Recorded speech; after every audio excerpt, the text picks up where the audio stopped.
Hey guys, welcome to the 13th episode of my poker vlog. I'm Huggy, and this is a short 2-hour and 15-minute poker session that takes place at Texas Card House in North Austin, Texas. We're playing some 1-2 no limit holdem, and we've also got some $5 PLO double board bomb pots that happen once per orbit and on every dealer change. I've got $250 buy-ins in my pocket, so let's take a look and see how it goes.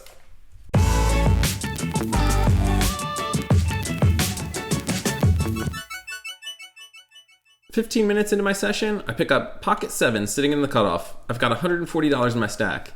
There's one limper, and the middle position player raises to $15. This is about 10% of my stack, but $15 raises are pretty typical here, and I decide to make the call, figuring I can double up if I hit a set. Both blinds and the limper call, and there's 5 players to the flop. On the flop we see 7-4-3 rainbow, so I flop top set. I'm only losing to a made straight, but I'm going to play this hand for stacks either way. The pre-flop raiser leads for $25. I don't want to just call here and let draws follow suit, so I raise here to protect my hand and hopefully isolate against the raiser. My stack size is a bit awkward for a raise though. I don't want to push all in since that would be a massive raise. I decide to make it 60, which is a small raise, but should be enough to get the job done. The other players fold, and the pre-flop raiser makes the call. On the turn, we see the 8 of diamonds. This card shouldn't change anything, and when my opponent pushes all in, I call with my last $65. My opponent tells me he's got a pair and a draw. I tell him I've got a set, and we're off to the river. On the river, we see the king of spades. The pre-flop raiser shows 5-3 offsuit. He flopped bottom pair with a gut shot and decided to chase his draw, fortunately for our sake, missing it on the river. We pick up a nice pot, more than doubling up. Thank you. This next hand is a PLO double board bomb pot. We all pay $5 and go straight to the flop before seeing our hands. There's 7 players to the flop, and I've got ace, ace, queen 10 with 3 hearts. The flop comes 7, ace, 10, all spades on the top board, and queen 2, jack with 2 clubs on the bottom board. I flop top set on the top board, but any 2 spades here beat me. I also flop top pair with a gut shot to Broadway on the bottom board. An early position player leads for pot, $35. I'm not getting the right odds to call here, but if the board pairs, I'll certainly have the best hand and stand to win a big pot, so I make the call. One other player calls, so we've got 3 players to the turn. On the turn, we see the 7 of diamonds on top and the 3 of clubs on bottom. The top board pairs, so I've got the best boat and I'm only losing to quads.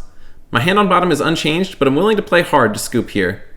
The better from the previous street checks to me, and I decide to bet pot for $145 in hopes of scooping here, since I don't have a strong hand on the bottom board.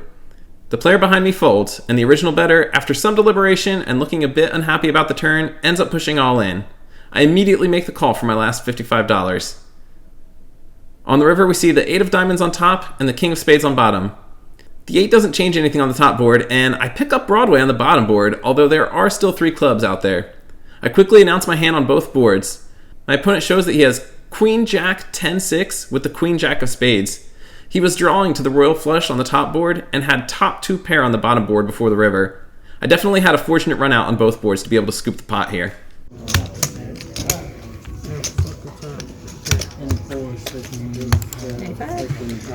Thank you. King of spades on the side, you put on the top. That'd be amazing. Thank you. In this next hand, I've got 5-4 suited in clubs, and I'm second to act. The end of the gun player limps, and I decide to call as well, since this table's had a lot of passive, friendly, pre-flop play. The button calls, the small blind completes, and the big blind checks. There's 5 players to the flop. The flop comes 3 ace queen with 2 hearts. I flop a gut shot draw, but not much else. The small blind leads for $10, it folds to me, and I decide to call here to see if I can hit a miracle 2 for a big pot. One player behind me calls as well, so we've got 3 players to the turn. The turn brings the 7 of diamonds. My hand doesn't improve, although I've got a double gut shot draw now. Any 5 would give me a straight. The small blind checks now, and I don't expect a bet to get through here for any reason, so I check in hopes of a free river. The third player checks as well, and my wish comes true. On the river, we see the ace of clubs. I miss my draw. The small blind checks again, and I really don't think either player has an ace at this point. The small blind would have continued betting if he had one, and the other player who has position on us probably would have bet the turn to charge any draws. There are some missed flush and straight draws that my opponents could have, so it's possible I could win here by making a bet. With that in mind, I make a half pot bet for $20. Both players make the fold, and the small blind player says he missed. It looks like my assessment was correct, and I scoop a small pot with 5 high. This next hand is another PLO double board bomb pot. I've got Jack-Jack 5-4 with 3 diamonds. There's 7 players to the flop. The flop comes 10 queen 9 rainbow on top and 3 ace 4 with 2 spades on bottom. The top board is deceiving since it looks like I have a straight draw, but since I've got to play 2 cards from my hand, I've really just got a pair of jacks at this point. On the bottom board, I've got second pair and a gut shot to the wheel. Basically, a whole lot of nothing, and I'm planning to fold to any bet here. It checks around though, and we get a free turn. The turn brings the 3 of hearts on top and the 4 of clubs on bottom. I pick up trips on the bottom board now. I don't have a great kicker though, and I'm losing to a boat, so I don't want to overplay anything here. One player who's been making goofy tiny bet sizes on a number of hands decides to put out a $5 bet. I can't fold for this price now that I've got trips, so I call and everyone else does too, so we're off to the river. We see the ace of diamonds on top and the queen of clubs on bottom. Given the lack of action, I'm thinking my trips might be good here, and when it checks to me, I make a small $25 bet. 3 players make the call and we head to showdown. We see one player show queen 9 for a straight on top, which means I'm playing for the bottom board as anticipated. Unfortunately, another player shows they've got 5-2 in their hand for a wheel straight, which, to be perfectly honest, I completely overlooked. My hand's no good here, and we've got a muck. No bet. I've got a wheel too. No deuce. No deuce. You need that deuce. I totally missed the wheel. In the next hand, I've got 6-3 offsuit, and I'm sitting in the big blind. 4 players limp into the pot, the small blind completes, and I check my option. So we've got 6 players to the flop. The flop comes 4-6-5 with 2 diamonds, so I've got top pair with the bottom end of a straight draw. The small blind checks to me, and I lead for $10. Only 1 player folds, so we've got 5 players still heading to the turn. On the turn, we see the king of clubs. At this point, given the number of callers and the overcard on the turn, I'm probably giving up on the hand. I check, and the player behind me leads for $20. He gets 1 caller, and another player raises to 45. I can't call here. I throw my cards in, and both other players make the call, with the 3 of them heading to the river. The river brings the 9 of clubs.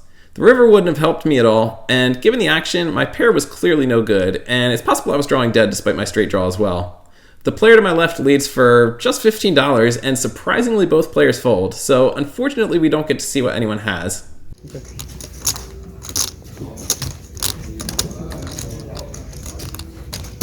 That's it. The next hand's another PLO double board bomb pot, and I've got ace 10 10 4 with diamonds and clubs. There's 9 players to the flop now that we've got a full table, and I'm sitting on the button. The flop comes jack king jack rainbow on the top board and 2-3-3 with 2 diamonds on the bottom board. I've got a gut shot to Broadway on top and a flush draw on the bottom. Both boards are paired though, so I'm cautiously optimistic here since either of my draws would still be losing to a potential boat. It checks around though, and we get to see a free turn. On the turn, we see the 7 of clubs and the 9 of diamonds. I don't improve on the top board, but I do pick up the nut flush on bottom. It checks around to me again, and at this point, I think my flush might be good. I throw out a bet of $25, and 3 players make the call. On the river, we see the 10 of spades and the 6 of hearts. I pick up an unexpected boat on the top board to go with my flush on bottom. Given the action, I feel like I've probably got the best hand on at least one of these boards, if not both. It checks to me one more time, and I put out a big bet of $100. It folds back to the player on my right, who makes the call. My opponent shows jack 10 9 2 with hearts. He's got a better boat on top, jacks full of 10s versus my 10s full of jacks, but my flush on bottom is good, so we chop the pot. I'm glad he didn't re-raise me with the nuts here, because that would have made a difficult decision. Take this back. What you got at the bottom? I got the flush. Yeah. Yeah. So we're chopping. Alright, so Nice hand. Jack flush is here. Ace high flush Yeah. on the bottom. Yeah. You got to take your hundreds back. Yep. So it's a green here. With All right. 50.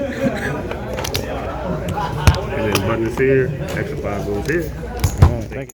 This next hand I've got jack 10 offsuit. We're short-handed now with only 5 players at the table, and I'm sitting in the cutoff. Given that we're short-handed, when it folds to the player on my right who limps in, I decide to raise to $8, and only the limper calls, so we're heads up to the flop. The flop comes 7 king 2 with 2 diamonds. My opponent checks to me, and I continuation bet for $10. My opponent makes the call, so I'm hoping to improve. The turn brings the 10 of spades. So we hit second pair. My opponent's been a bit passive today, but I think it's possible my pair is best. I don't want to bloat the pot though, so I'm debating between betting the turn and checking the river versus checking the turn and either betting or calling a bet on the river. I decide that by betting here, I can better control the amount that goes into the pot versus this player, so I go with a bet. I make a somewhat small bet of $12 and my opponent makes the call. The river brings the 7 of spades. When my opponent checks to me again, I stick with the plan and check behind. I show my pair of 10s and my opponent flips over ace queen suited in spades for the rivered flush. It turns out that my turn bet was probably the right play for this scenario, charging my opponent for his draw, and it also helped to avoid a big river bet from him when his flush got there, since he seemed to be expecting me to bet again, and I didn't.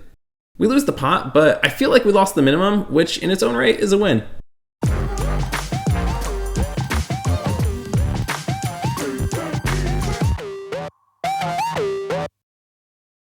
This was a pretty straightforward session. None of the players came off as particularly tricky, and we were fortunate enough to hit some big hands and have them hold, thankfully. We bought in for $150 once, and we turned that into $455 for a total win of $305. In terms of expenses, though, I renewed my monthly Texas Card House membership for $30. The hourly fee came out to $23, and after tips, we ended up with a total profit of $250. Not so bad for such a short session. October's been a bit up and down overall, though, and right now I'm sitting at almost exactly $4,000, which means I'm 40% of the way to reaching my goal of my $10,000 bankroll challenge. It's been hard to find time lately with other priorities in life, and we've still got a ways to go to hit that 10K, but I'm going to keep grinding and working on my game whenever I can. If you enjoyed the vlog, please hit the like and subscribe button, and we'll see you on the next one. Take care, y'all.